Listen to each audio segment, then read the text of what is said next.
नमस्कार मित्र आणि मैत्रिणींनो, ग्रो मोटिवेशन स्टोरीजमध्ये आणि आजच्या नवीन व्हिडिओमध्ये तुमचं खूप सारं स्वागत करते आणि आजच्या विषयाला सुरुवात करते। आजचा विषय आहे कितीही विश्वास असला तरी बायकोने कधीच हे 5 सिक्रेट पतीला सांगू नयेत। पुरुषी अहंकार होतो जागा। लग्न हे विश्वासाचे बंधन आहे। मग भले लग्न कोणत्याही चालीरीतीनुसार का झालेले असेना, तरी लग्नावेळी एक सल्ला प्रत्येक पती-पत्नीला दिला जातो की त्यांनी एकमेकांशी नेहमी खरे बोलावे आणि संसाराला प्राधान्य द्यावे। सोबतच त्या दोघांनाही एकमेकांना वचने द्यायला लावतात, जेणेकरून संसार पारदर्शी होईल।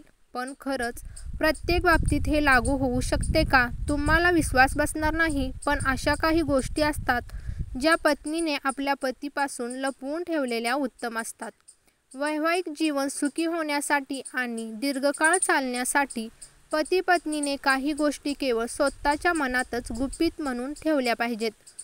त्या 5 गोष्टी मी तुम्हाला सांगणार आहे, ज्या पत्नीने कधीही नवऱ्याला सांगू नयेत। एक म्हणजे माहेरच्या गोष्टी।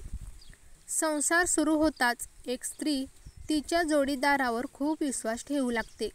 अशा परिस्थितीत अनेक वेळा ती तिच्या घरातील लोकांची गुपिते पतीसमोर बिनधास्त उघड करते।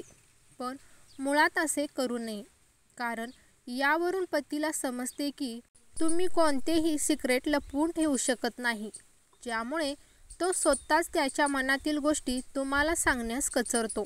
शिवाय अनेक पती असेही असतात जे तुमच्याविरुद्ध तुमच्या माहेरच्या लोकांच्या सिक्रेटचा वापर करू शकतात, ज्यामुळे पती-पत्नीच्या नात्यात दुरावा निर्माण होतो। दुसरं म्हणजे बचत केलेला पैसा। पत्नीने तिने स्वतः कमवलेल्या किंवा पतीच्या कमवलेल्या पैशातील एक छोटासा भाग नेहमी बचत म्हणून ठेवावा, जेणेकरून संकटाच्या वेळी कुटुंबाला मदत करता येईल।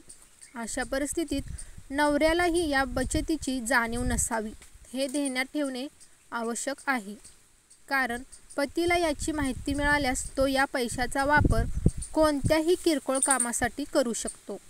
तिसरे म्हणजे केलेले दान।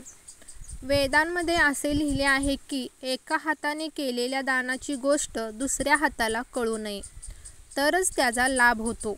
म्हणूनच वेदात स्त्रियांना सावध करतात आणि त्यांना सल्ला देतात की त्यांनी चुकूनही जर कुठे दान केले असेल तर त्याची माहिती आपल्या पतीला देऊ नये, अन्यथा त्याचा लाभ कमी होईल।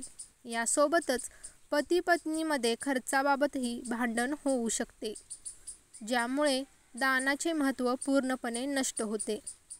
चौथं म्हणजे भूतकाळातील अफेअर्स। नवरा कितीही समजूतदार आणि सपोर्ट करणारा असला तरीही तुमच्या भूतकाळावर तो कसा रिॲक्ट करेल आणि कितपत मनापासून स्वीकारून तुमच्यावर प्रेम करेल याची काही गॅरंटी नसते। काही लोक सांगताना समजून घेतात, पण भांडण किंवा चिडचिड झाली की भूतकाळातील मागे पडलेल्या गोष्टी किंवा प्रेम प्रकरणावरून थेट चारित्र्यावर बोट उचलतात।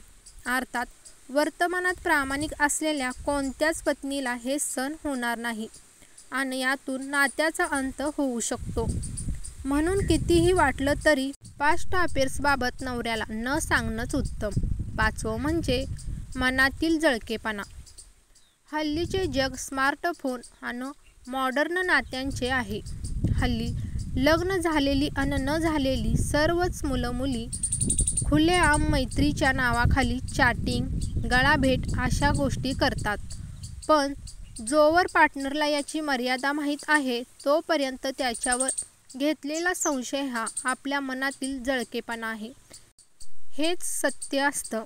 त्याने पायरी ओलांडली तर त्याला जाब विचारणं योग्य आहे, पण त्याआधी संशय घेत राहणं, जाब विचारणं या गोष्टी केल्यास तो मानसिकरित्या तुमच्यापासून दुरावला जाऊ शकतो।